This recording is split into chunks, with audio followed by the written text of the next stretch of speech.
Ibu,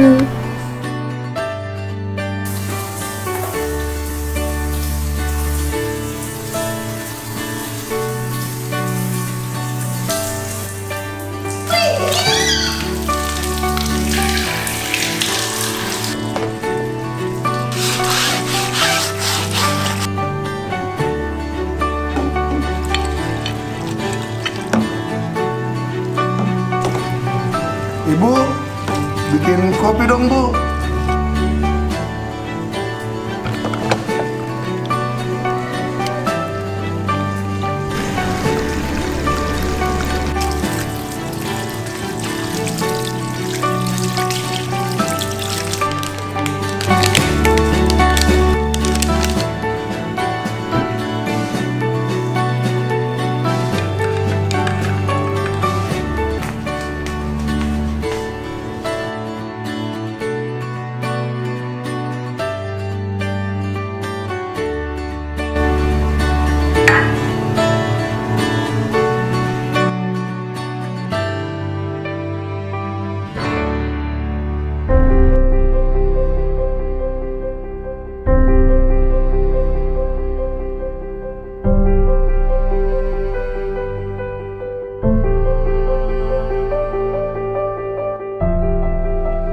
Air bersih adalah kebutuhan penting dalam kehidupan manusia.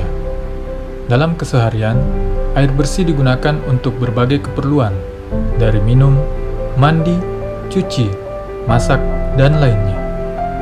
Hasil dari aktivitas masyarakat tersebut adalah air buangan atau air limbah. Selain dari rumah tangga, air buangan juga dapat berasal dari industri maupun kota praja. Lalu, bagaimana air buangan tersebut diolah menjadi air bersih? Secara umum, pengolahan air bersih terdiri dari 3 aspek, yakni pengolahan secara fisika, kimia, dan biologi. Pada pengolahan secara fisika, biasanya dilakukan secara mekanis, tanpa adanya penambahan bahan kimia. Contohnya adalah pengendapan, filtrasi, adsorpsi, dan lain-lain. Pada pengolahan secara kimiawi, terdapat penambahan bahan kimia seperti klor, tawas, dan lain-lain. Biasanya bahan ini digunakan untuk menyisihkan logam-logam berat yang terkandung dalam air.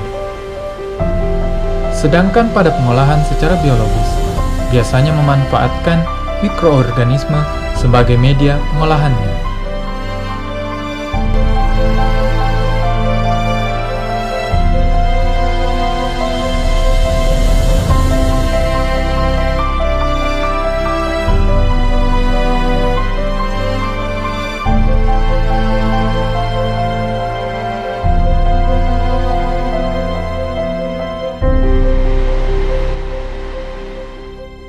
Perusahaan Daerah Air Minum Kota Makassar yang senantiasa berupaya menyediakan air bersih bagi masyarakat biasanya melakukan pengolahan air bersih secara fisika dan kimia.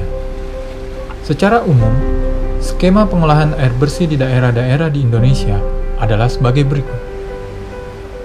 Pertama, bangunan intake adalah bangunan pengumpul air. Bangunan intake berfungsi sebagai bangunan pertama untuk masuknya air dari sumber air. Sumber air utamanya diambil dari air sungai.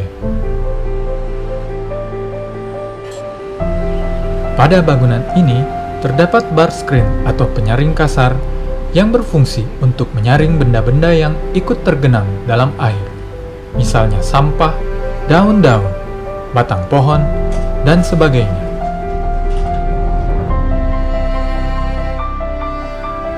Dua, bak prasedimentasi. Bak ini digunakan bagi sumber air yang karakteristik turbuditasnya tinggi, atau kekeruhan yang menyebabkan air berwarna coklat. Bentuknya hanya berupa bak sederhana, fungsinya untuk pengendapan partikel-partikel distrik yang berat seperti pasir dan lain-lain. Dan kemudian selanjutnya air dipompa ke bangunan utama pengolahan air bersih, yakni WTP atau Water Treatment Plant.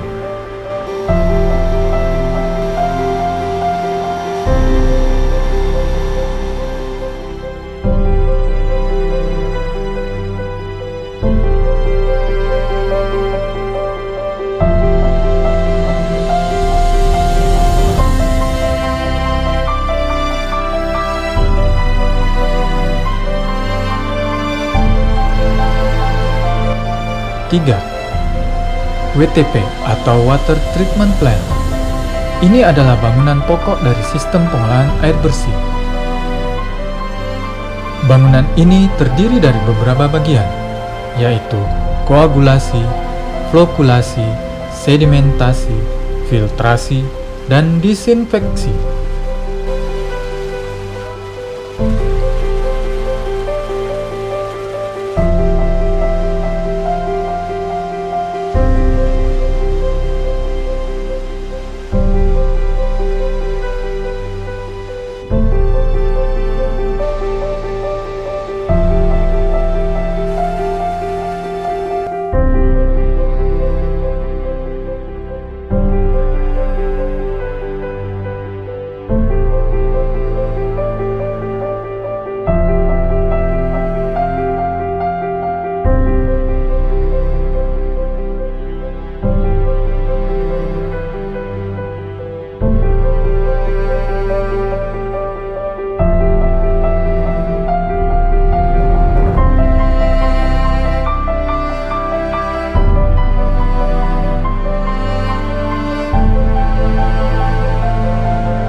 Koagulasi.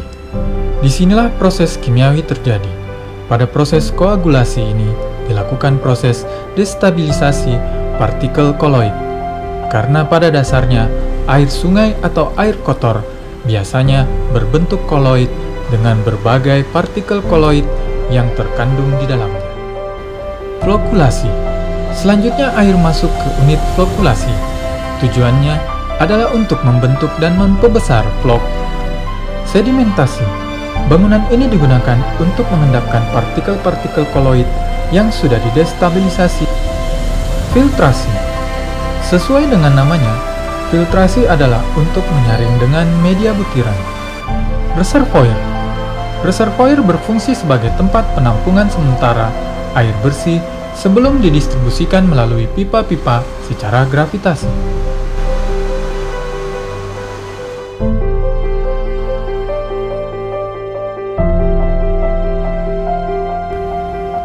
Desinfeksi. Setelah bersih dari pengotor, masih ada kemungkinan adanya kuman dan bakteri yang hidup, sehingga ditambahkan senyawa kimia yang dapat mematikan kuman ini.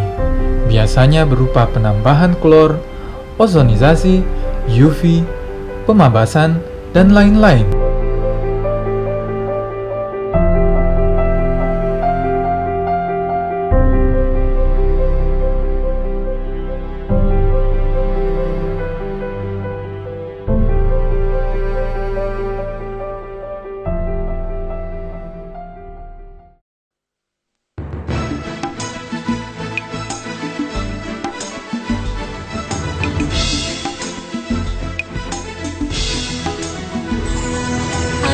Adalah anugerah yang kuasa, tanpa dia hidup tiada arti. Segala yang bernafas berharap padanya sejahtera. Gabungan dari unit-unit pengolahan air ini disebut IPA, instalasi pengolahan air. Untuk menghemat biaya pembangunan, unit intake, water treatment plant, dan reservoir dapat digabung dalam suatu kawasan dengan ketinggian yang cukup tinggi, sehingga tidak diperlukan pumping station dengan kapasitas pompa dorong yang besar untuk menyalurkan air dari water treatment plant ke reservoir.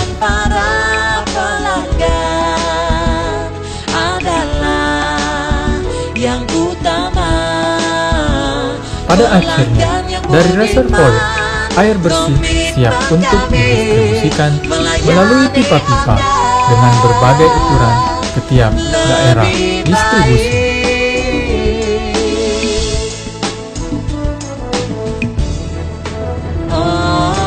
PDAM Kota Makassar, kerja keras berikhtiar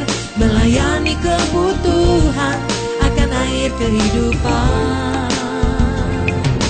PDAM Kota Makassar, kerja keras berikhtiar, melayani kebutuhan akan air kehidupan.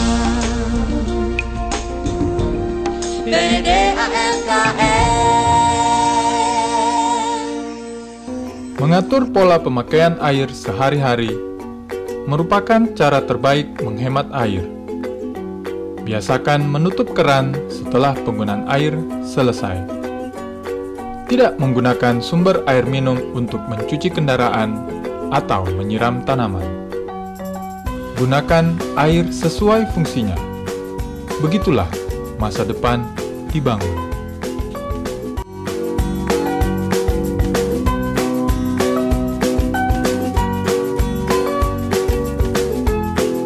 Nah, ada yang ketinggalan.